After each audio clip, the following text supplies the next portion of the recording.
Oh iya. Lampahing para dewa Durandara nampi dawuh saking Bathara Narada mendhap wonten alam donya jumujuk wonten kelurahan Klampis Sireng prapta wonten plataran Klampis Sireng para dewa Durandara dipun papak penanggung jawab pembangunan Klampis Sireng Bambang Widaksana Wanarakusuma.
Yana sombong bangun asmara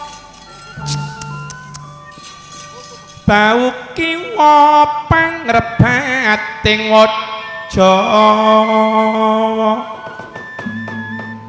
kang tengen panggunggung mungsuh playa kadya memisken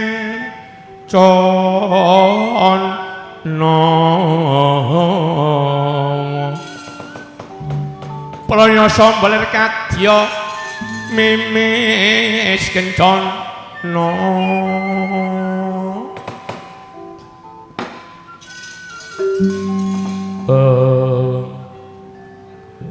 ong wilahing sekaring jagat bah wana langgeng usmandara ana titah ladak sembodo bagus rupane madeg ana nggoning pelataran Klampis Sireng sliramu sapa pukulun panjenengan tepangaken kula Bambang Widaksana menika Kakang Wanarakusuma Bambang Widaksana Wanarakusuma nggih pukulun kula minangka penanggal jawab pembangunan Klampis Ireng dipun pasrahi Lurah Semarang supados ngapiki desa Klampis Ireng mengko dhisik Bambang Widaksana Wanara Kusuma. Klambi sireng ki wujuding desa. Kok dadak diwangun kaya ngene apike. Kaya-kaya ngembari kayangan Suralaya. Nuwun sewu. Ananing Klampis Ireng saged bangun kados ngeten saene awit Lurah Semar, para pamong lan para warga Klampis Ireng tansah njunjung rasa karukunan, njunjung rasa kemanunggalan. Rukuning Lurah Semar, pamong lan warga desa ndadosaken Klampis Ireng dados desa sing maju. Ning gak ngene carane. Kudu dipilah-pilah bangun desa iku lumrah. Ning Klampis Ireng kaya ngembari kayangan Suralaya. Dewa ndone Pandhawa ala yen Wa Semar bakal ngembari kayangan Suralaya, Wa Semar bakal dadi dewa ana alam donya. Wa Semar luput, pembangunan bakal ulun bongkar. Wa Semar bakal nampa pidana ana kersaning Rama Pukulun Bathara Guru.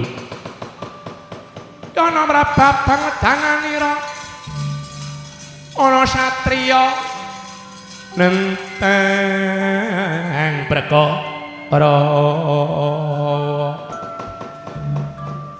ing mejaning Tegal Kurusetra.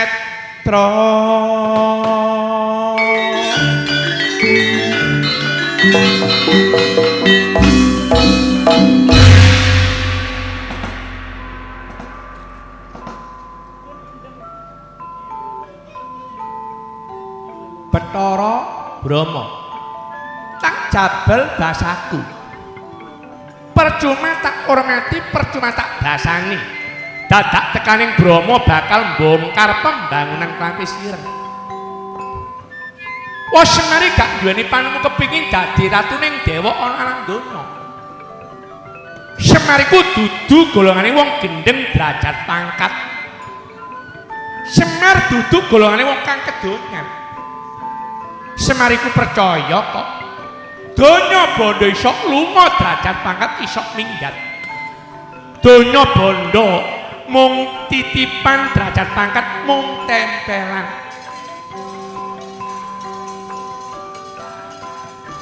Nek dewa ndening Pandhawa Semar kepingin dadi ratuning dewa nang alam donya keliru. Ora usah kakerembut sing wigati Wa Semar bakal ulun pidana kacemra kawah Candra Dimuka. Aku sing dadi penanggung jawab. Ana apa-apaning Lurah Semar tanggung jawab Bambang Widaksana. Dandingana dewa kayangan Suralaya. Ladalah iki sing dijaluk Bathara Brahma, awas lo.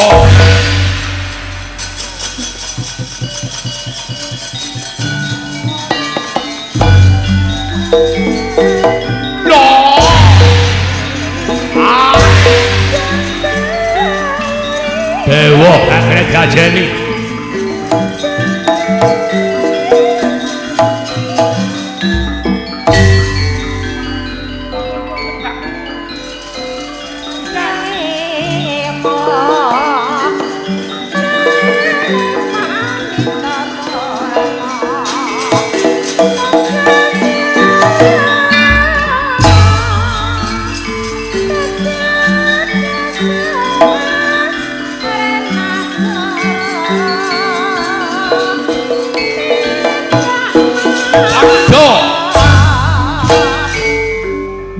Ditah wani karo dewa. Gak ana critane bedes menang mungsuh dewa. Tandingana Wanara Kusuma, awas. Lho.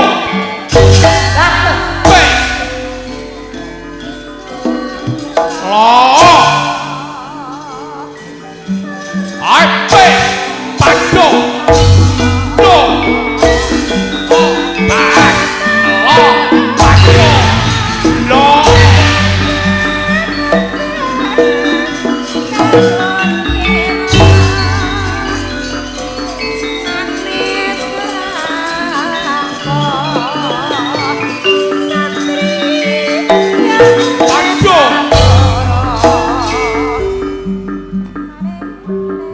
Digdaya penanggung jawab pembangunan Lampis Ireng. Awas lope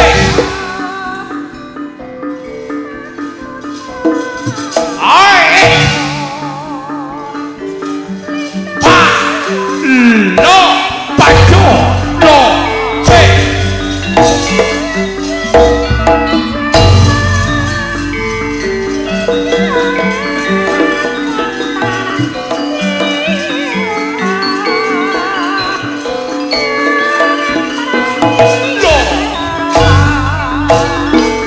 dodok dadamu mutah gede gak rujawani. Awas lope bengkah dadamu lo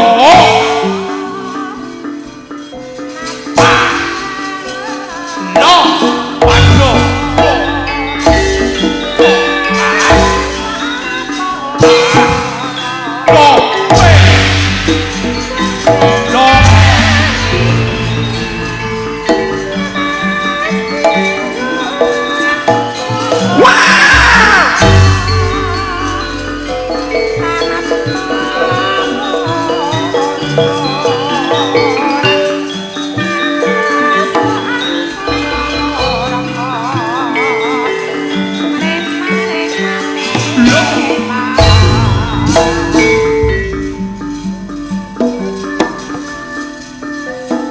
awas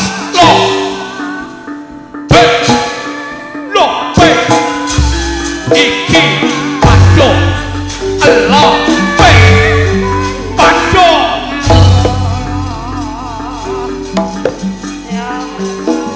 lo aduh wah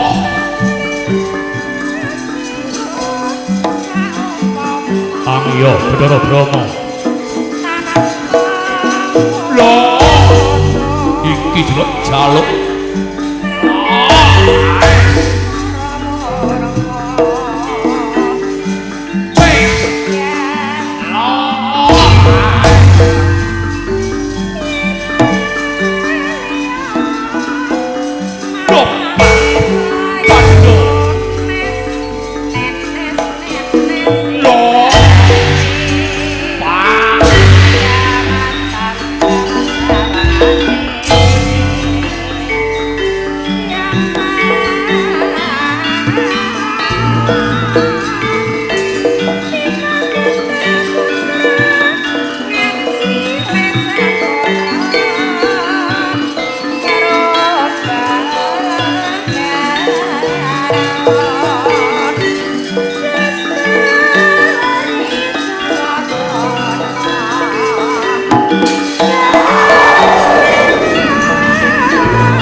utek sirautah ketenyo boleh parawan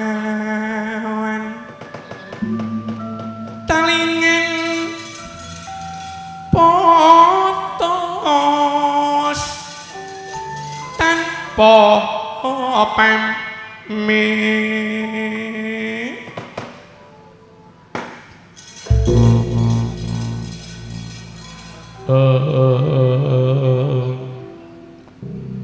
Ong wilahing sekaring jagat bah wana langgeng wiladalah digdaya wanara kusuma penanggung jawab pembangunan Klampi Sirem.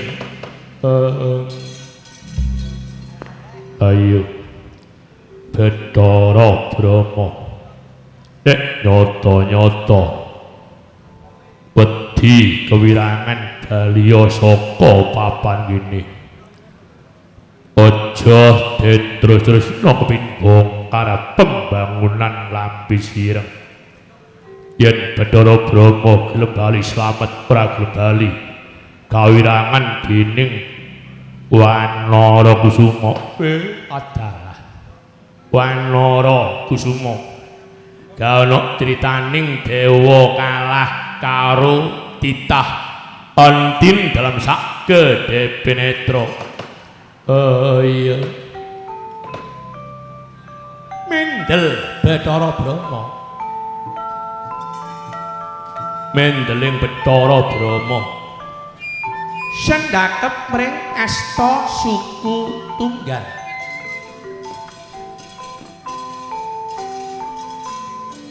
Sendakep wis diarani asta tegesing tangan suku sikil tunggal kumpul. Mendeling Bathara Brama dasar Brama tukang pandhikayangan Suralaya dewaning geni. Ing riku Brama sabdada ambal kaping 3 jobah den kebutaken saking raganing Bathara Brama medal dahana medal geni sak lombong Bandung gedene.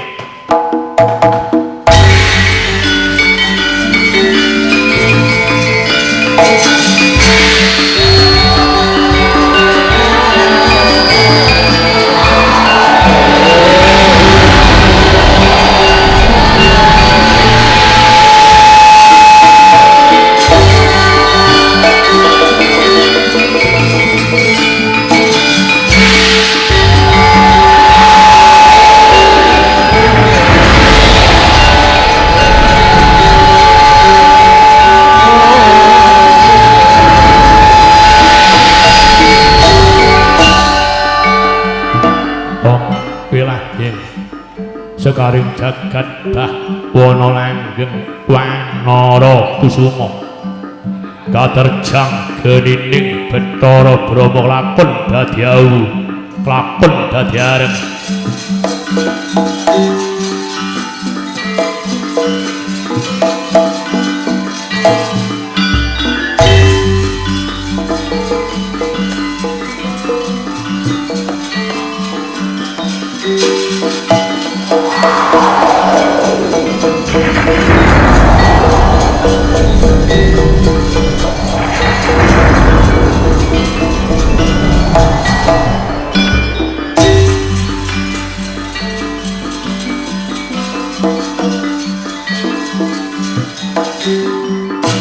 Anu nggih Wanara Kusuma mboten martos sangkan paraning blai mboten martos bilih Bathara Brama ngedalaken dahana sak lombong Bandung agenging Wanara Kusuma katerjang dening Bathara Brama kumayan regane wonten Drigandara.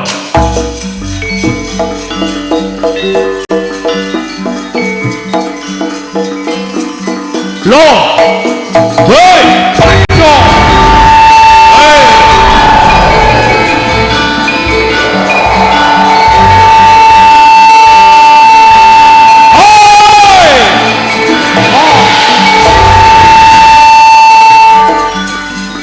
Baby,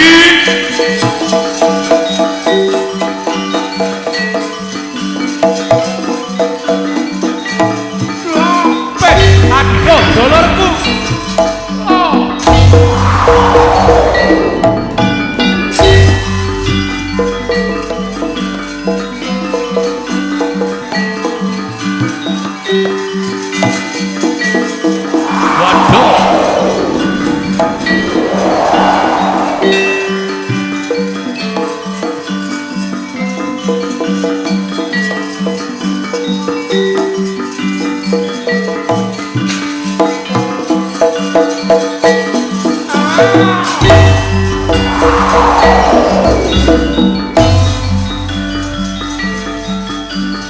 Thank